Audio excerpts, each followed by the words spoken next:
6 దశాబ్దాల పాటు యావత్ భారత సినీ సంగీత ప్రపంచాన్ని తన మధుర గానంతో ఊగించిన దక్షిణాది స్వరకోకిల మన జానకమ్మ ఇక లేరు అనే వార్తను ఇప్పటికీ సంగీత ప్రియులు జీర్ణించుకోలేకపోతున్నారు.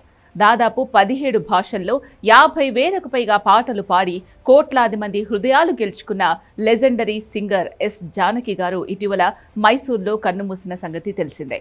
కర్ణాటక ప్రభుత్వం ఆమెకు అధికారిక లాంఛనాలతో అంత్యక్రియలు నిర్వహించింది. అయితే ఇప్పుడు సోషల్ మీడియాలో మరియు సంగీత అభిమానుల్లో ఒక తీవ్రమైన చర్చ, ఒక బలమైన అసంతృప్తి వెల్లువెత్తుతోంది. అదేంటి అంటే, తెలుగు నేల కన్నబిడ్డ, టాలీవుడ్ను దశాబ్దాల పాటు తన పాటలతో ఏలిన జానకమ్మ అంతిమ యాత్రకు టాలీవుడ్ నుంచి ఒక్క ప్రముఖుడు కూడా ఎందుకు వెళ్ళలేదు? ఇదే ఇప్పుడు ఇండస్ట్రీలో హాట్ టాపిక్గా మారింది.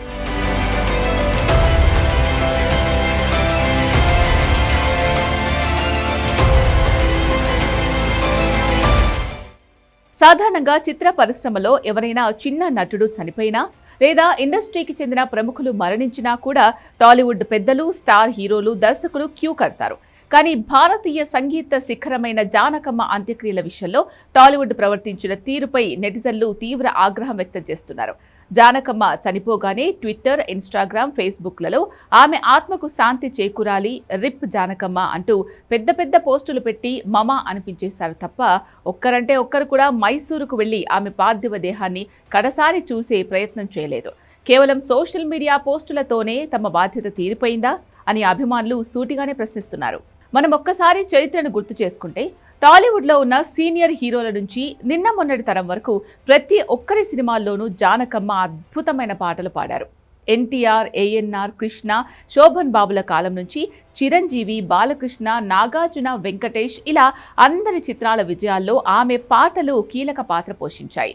అలాంటి మహోన్నత గాయని భౌతికంగా దూరమైతే ఇండస్ట్రీ తరపున ఒక ప్రతినిధి బృందం కూడా వెళ్ళకపోవడం ఎంతవరకు సమంజసం అనేది ఇప్పుడు అందరినీ వేధిస్తున్న ప్రశ్న. ఒకప్పుడు చెన్నైలో, హైదరాబాద్లో ఇండస్ట్రీని నడిపించిన పెద్దలతో జానకమ్మకు ఎంతో ఆత్మీయ అనుబంధం ఉండేది. అలాంటిది ఆమె చివరి చూపుకు నోచుకోకపోవడం టాలీవుడ్ నైతికతను ప్రశ్నార్థకం చేస్తోంది. ఈ విమర్శలు కేవలం టాలీవుడ్ పైనే కాదు, మొత్తం దక్షిణాది చిత్ర పరిశ్రమపై వస్తున్నాయి. తమిళ, మలయాళ పరిశ్రమల నుంచి కూడా ప్రముఖులెవరూ ఈ అంత్యక్రియలకు హాజరు కాలేదు. కర్ణాటక ప్రభుత్వం అధికారిక లాంఛనాలతో అంత్యక్రియలు జరిపించి తన గౌరవాన్ని చాటుకుంది. మైసూరులోని మహారాజా కాలేజ్ గ్రౌండ్స్లో వేలాది మంది అభిమానులు వచ్చి కన్నీటి వీడ్కోలు పలికారు. కానీ ఆమె గొంతును వాడుకొని వందల కోట్ల బిజినెస్ చేసిన సినిమా రంగానికి చెందిన స్టార్స్ మాత్రం తమ లగ్జరీ ఇళ్లకే పరిమితమయ్యారు.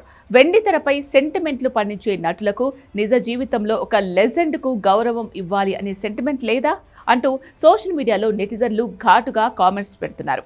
ఇటీవల కాలంలో ఇండస్ట్రీకి చెందిన కొందరు ప్రముఖ దర్శకులు లేదా నిర్మాతలు చనిపోయినప్పుడు ముఖ్యమంత్రులు మరియు స్టార్ హీరోలు స్వయంగా వెళ్లి వారి అంతిమ సంస్కారాల్లో పాల్గొన్నారు. కానీ జానకమ్మ విషయానికి వచ్చేసరికి మైసూరు దూరంగా ఉందనో లేదా వృద్ధాప్యం వల్ల ఆమె గత కొన్నేళ్లుగా ఇండస్ట్రీకి దూరంగా ఉంటుందనో కారణాలు వెతుకుతున్నారా అని ఫ్యాన్స్ ఆవేదన వ్యక్తం చేస్తున్నారు. బ్రతికున్నప్పుడు ఆమె పాటలతో థియేటర్స్ ఊపేసిన ఇండస్ట్రీ ఆమె శాశ్వతంగా కన్నుమూసినప్పుడు కనీసం ఒక పూలమాల వేయడానికి కూడా సమయం కేటాయించలేకపోయిందా అనే విమర్శల్లో నిజం లేకపోలేదు. చివరిగా చెప్పాలంటే, అవార్డులు, రివార్డుల కంటే ప్రేక్షకుల ప్రేమే గొప్పదని నమ్మిన నిగర్వి జానకమ్మ. ఆమె భౌతికంగా మన మధ్య లేకపోయినా ఆమె పాడిన వేలాది పాటలు ఎప్పటికీ అమరమే. కానీ సినిమా ఇండస్ట్రీలో ఇలాంటి లెజెండ్స్ విషయంలో ప్రదర్శిస్తున్న ఉదాసీనత మాత్రం భవిష్యత్ తరాలకు మంచి సంకేతం కాదు. సోషల్ మీడియాలో 4 ముక్కలు రాసి సంతాపం తెలపడం కాదు, నిజమైన గౌరవం ఇవ్వడం అంటే వారి చివరి ప్రయాణంలో తోడుగా నిలవడం.